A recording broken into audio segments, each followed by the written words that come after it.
Hello students, welcome back to another video.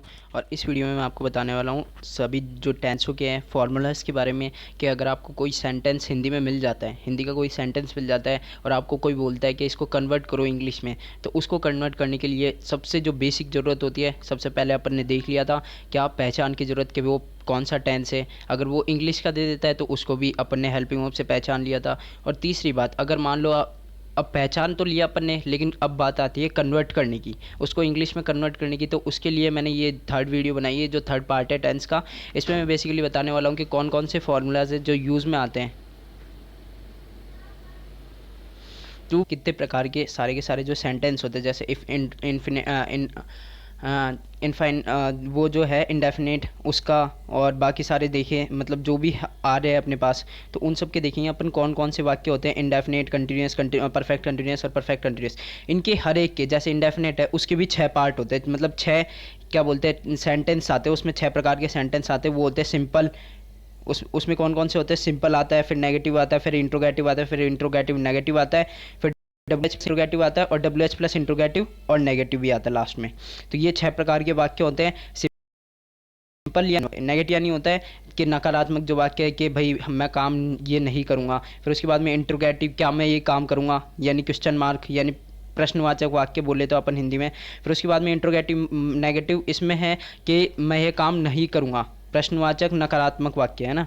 फिर उसके बाद में डब्ल्यू एच इंट्रोगेटिव, इसका मीन्स होता है कि या डब्ल्यू एच यानी क्वेश्चन पूछा जाएगा, है ना, क्वेश्चन पूछा जाएगा उसके अंदर। और डब्ल्यू एच इंट्रोगेटिव नेगेटिव, और उसमें क्वेश्चन पूछा जाएगा कि तुम ये चीज़ क्यों नहीं कर रहे, है ना, तो वो चीज़ है। तो इनके फार्मूलाज देख लेते हैं। सबसे पहले ये मैंने मास्टर फार्मूला है जो उसका क्या है, मतलब उसी के सारे टेंस पे कन्वर्ट करके बताया है। तो मास्टर जो फार्मूला होगा वो पहले सबसे पहले आएगा सब्जेक्ट। सब्जेक्ट के बाद में आता है हेल्पिंग वर्ब। हेल्पिंग वर्ब जो कोई भी हो सकती है, is am are, was were, been, कुछ भी हो सकती है ना, जो मैंने सब बता दिया आपको पिछली वाली वीडियो में, तो वो आप याद कर लेना। उससे क्या है, बहुत ज़्यादा हेल्प मिलने वाली है आपको, और पहचान भी याद कर लेना। और ये फार्मूलाज आपको याद करने की जरूरत नहीं है, बस इसको याद करने की जरूरत है, और इसके बेसिस पे आप सारे फार्मूले को बिना याद किए कर सकते हो। तो या इसको भी याद करने की कोई जरूरत ही नहीं है। जैसे subject plus helping verb plus verb की फर्स्ट फॉर्म प्लस ऑब्जेक्ट, है ना, हेल्पिंग वर्ब प्लस वर्ब की फर्स्ट फॉर्म ये चलेगा, और लास्ट में ऑब्जेक्ट आएगा, स्टार्टिंग फर्स्ट आएगा, फर्स्ट में आएगा सब्जेक्ट। तो ये चीज़ सारी कंफर्म है ना, इसमें कोई चेंज वेंज नहीं होता ऐसा।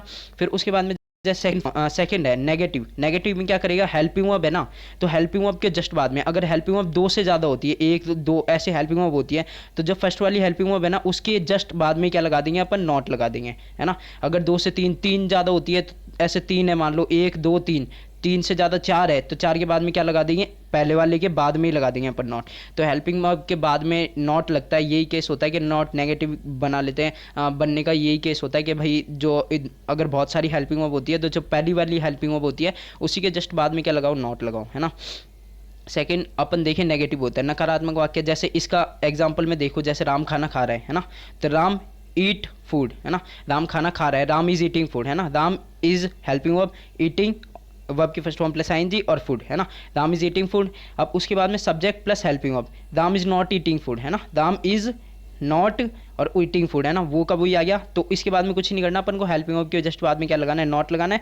फिर कुछ नहीं करना, इंट्रोगेटिव में कुछ नहीं करना, जो हेल्पिंग वर्ब है जस्ट इसको उठा के अपन को क्या करना है, आगे करना है ना, हेल्पिंग वर्ब को उठा के जस्ट आगे करना है बस अपन को। यही अपना क्या बन जाएगा, इंट्रोगेटिव, है ना, इंट्रोगेटिव बन जाएगा। फिर उसके बाद में जैसे कि अपन को पता है, अगर हेल्पिंग वर्ब अपन ने आगे कर दी तो हेल्पिंग वर्ब के बाद में नॉट लगता है, लेकिन हेल्पिंग वर्ब के बाद में यह क्या आ रहा है, सब्जेक्ट। ये चीज़ अपन ने आगे उठा के रख दी, सब्जेक्ट क्या आ गया, अपने पे पीछे आ गया।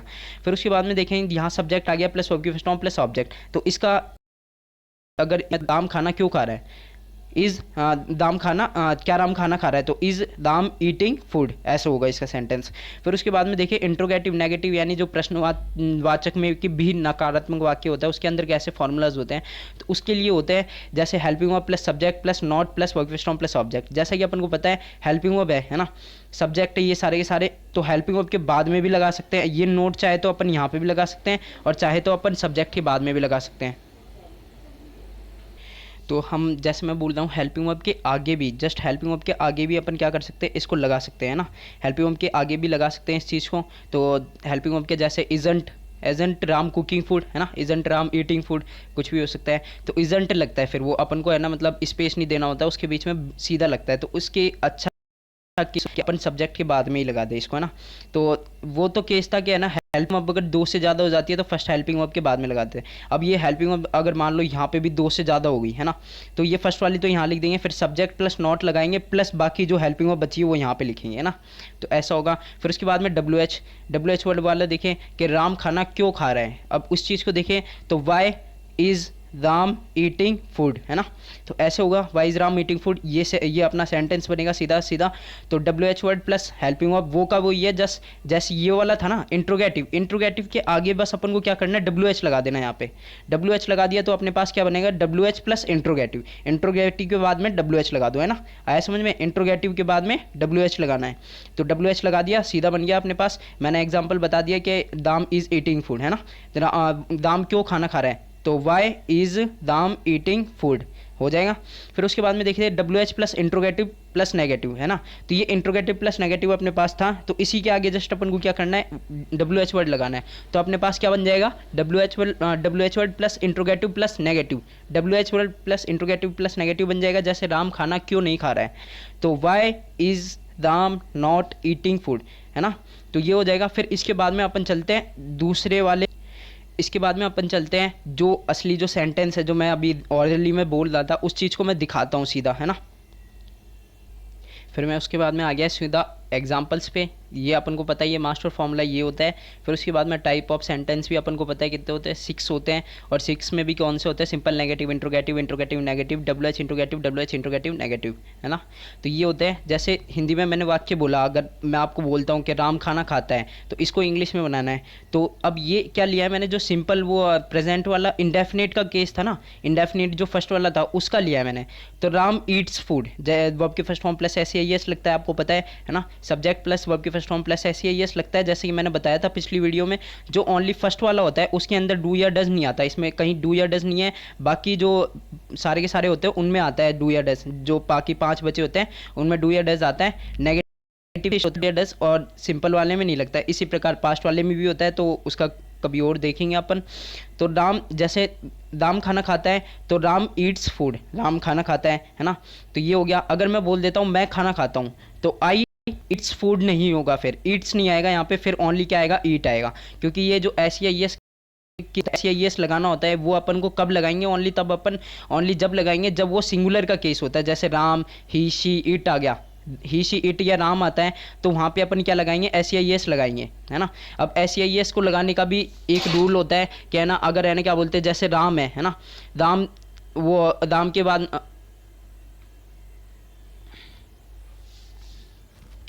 अब अपन को देखना है कि एस या ई एस, ये एस होता है और इसके बाद में ई एस होता है ना। तो इनमें से कौन सी चीज़ लगेगी, है ना। ये दोनों चीज़ होती है। अब इसमें बहुत सारे बच्चों को कन्फ्यूजन हो जाती है कैसे क्या लगेगा। तो अपन को देखो, एस तब लगाना है, एस तब लगाना है जब कोई भी जो कॉन्सोनेंट होते हैं ना वो आते हैं। कॉन्सोनेंट होते हैं जैसे ए ई आई ओ यू, इनको छोड़ के जो भी सारी चीज़ें होती है ना, B C D F G H I J K L M N O P Q R S T U V W X Y, जो भी सारे के सारे जो लेटर बन जाते हैं, बच जाते हैं इंग्लिश के। अगर मान लो कोई वर्ड मीनिंग आ रही है, जैसे ये ईट है, ईट में क्या आ रहा है, टी आ रहा है लास्ट में। जैसे ईट तो होती है फर्स्ट फॉर्म, ईट फर्स्ट फॉर्म है, तो फर्स्ट फॉर्म में क्या है, जो टी है वो क्या है, अपन को पता है कॉन्सोनेंट है ना। तो कॉन्सोनेंट के बाद में क्या लगेगा, अगर कॉन्सोनेंट होता है लास्ट में, वर्ड मीनिंग के लास्ट में कॉन्सोनेंट होता है, ए ई आई ओ यू को छोड़कर और कुछ भी चीज़ें होती है, तो अपन क्या लगाएंगे वहाँ पे लगाएंगे अपन एस। अगर अपने पास ए ई आई ओ यू आता है यहाँ पे, जैसे मैं एक एग्जाम्पल बताता हूँ, डू, है ना, आई डू माई होमवर्क, है ना, मैं अपना होमवर्क करता हूँ, तो डू आ गया। तो ये क्या है, एक वॉवल है ना। ओ क्या है, ए ई आई ओ यू, लिख लेना कहीं पे, ए ई आई ओ यू। ये वाली चीज़ अगर आती है, जैसे कोई भी जो वर्ब है उसके अंदर डू भी करना भी क्या है, एक वर्ब है, तो इसके अंदर ओ क्या है, वॉवल है एक, मतलब कौन वॉवल है एक, तो वॉवल आ गया तो अपन लगाएंगे ई एस, है ना। वॉवल आ गया तो ई एस लगाएंगे। और अगर कॉन्सोनेंट आती है, कॉन्सोनेंट आता है तो अपन क्या लगाएंगे, एस लगाएंगे ओनली। तो कॉन्सोनेंट का पता चल गया आपको, कॉन्सोनेंट यानी ए ई आई ओ यू को छोड़कर जो भी चीज़ें हैं वर्ड मीनिंग में, वो सारी चीज़ें अगर लास्ट में आती है किसी वर्ड मीनिंग के। और एस या ई एस तब लेगी, लास्ट में क्या आता है अपने पास, वोवल यानी ए ई आई ओ यू आता है किसी वर्ड मीनिंग के लास्ट में, तो लगाएंगे एस। तो उसके बाद में नेगेटिव देखते हैं इसका। नेगेटिव से जैसे कि मैंने बोला था कि डू डज स्टार्ट हो जाता है, डू डज स्टार्ट हो जाता है, तो इसमें से डू डज स्टार्ट हो जाएगा। तो जैसे राम खाना नहीं खाता है, अब ये सेंटेंस है अपने पास नेगेटिव का, राम खाना नहीं खाता है, नकारात्मक वाक्य है। तो Ram does not eat food, है ना। अब ये जो ईट्स वाला जो केस था ना एस या एस लगाने का, वो ओनली फर्स्ट वाले में ही होता है, यहाँ तक ही होता है और इसके बाद में नहीं होता, है ना। इसके बाद में नहीं होता है ये ईट्स वाला केस। तो वर्ब की फर्स्ट फॉर्म लगती है सीधी बस ओनली। तो जैसे राम था तो अपन ने डज लगा दिया। अगर राम की जगह कोई और होता, आई, उसके बाद में क्या आता है डू। जैसे आई होता तो उसके बाद में मैं खाना नहीं खाता हूँ, तो I do not cook food, है ना, डू नॉट ईट फूड, तो वहाँ पे डू नॉट आता। और उसके बाद में जिसका थर्ड वाला देखते हैं जो कि इंट्रोगेटिव है, यानी प्रश्नवाचक वाक्य है कि क्या तुमने खाना खाया, है ना। तुम खाना खाता है, क्या वह राम खाना खाता है ना, जैसे क्या राम खाना खाता है, इसको अपन सेंटेंस करेंगे तो जैसे मैंने पहले बता दिया है कि है ना, अपन को क्या करना है, बस ये डज है इसको आगे उठा के रखना है, बाकी सारा का सारा वही हो जाएगा ना। तो डज, है ना, Ram eat, does Ram not eat food को नहीं करना अपन को, डज राम ईट फूड, है ना, नॉट नहीं करना। अब नॉट वाला है वो इसके अंदर करेंगे। अब बस आगे उठा के रख देंगे अपन, तो नॉट वाला केस बनेगा, does Ram not eat food, है ना। तो ये इंट्रोगेटिव नेगेटिव हो गया। फिर उसके बाद में डब्ल्यू एच प्लस इंट्रोगेटिव बताना है, बनाना है। जैसे राम खाना क्यों खाता है, तो फिर उसके बाद में अपन को क्या करना है, बस ये जो डज वाला है मतलब इंट्रोगेटिव है, इंट्रोगेटिव के बाद में जस्ट आपको क्या लगाना है, डब्ल्यू एच वर्ड लगाना है। तो क्यों खाता है तो वाई लगाएंगे अपन, है ना। तो Y does Ram eat food. जैसे ये अपने पास अब आ जाता है,